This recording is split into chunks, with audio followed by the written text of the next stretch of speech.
As many of you know, I am a great fan and spokesman for psilocybin, for the mushrooms.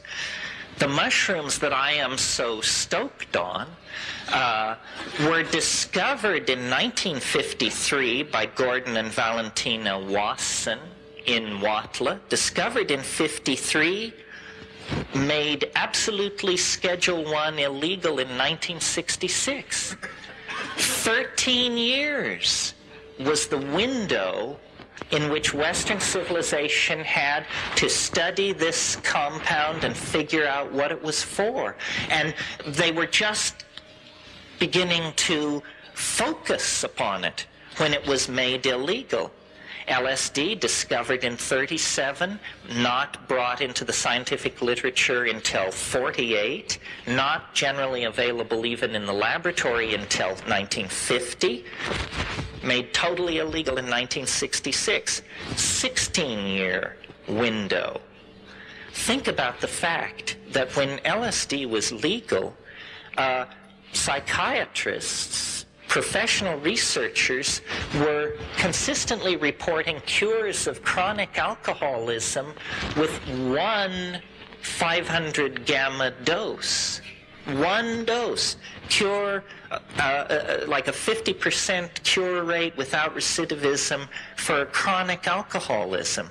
Spectacular findings were being reported. When LSD swept through the scientific community, it for pharmacologists, psychotherapists, psychiatrists, it had the same kind of excitement and feeling of breakthrough that the splitting of the atom had for the physics community in the late 30s. We have had a mind programming exercise called the War on Drugs for the last 40 years, which has been designed to create an internal enemy in our societies and convince people that there are these evil, wicked groups who are doing these terrible, sinful things, smoking these drugs and doing this and that. And there's a very dark image has been created around it, and people get very upset irrationally about this whole issue. And actually what's been forgotten in all of this, and for me has become, I regard it as an extremely important issue, is that when the state sends us to prison for essentially exploring our own consciousness, this is a grotesque abuse of human rights. It's a fundamental wrong. If I, as an adult, am not, sovereign over my own consciousness, then I'm absolutely not sovereign over anything. I can't claim any kind of freedom at all.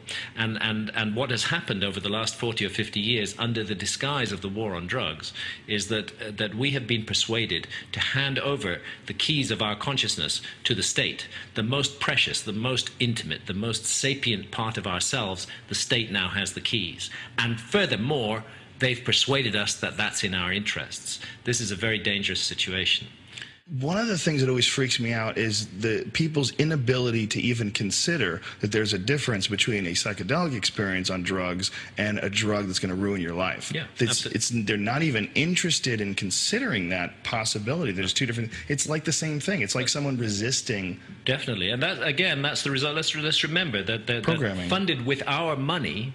Our taxpayers' money, there has been 40 years of programming, more than 40 years on this subject, to make us all develop a kind of aversion, of a fear, a hatred, the horror of drugs.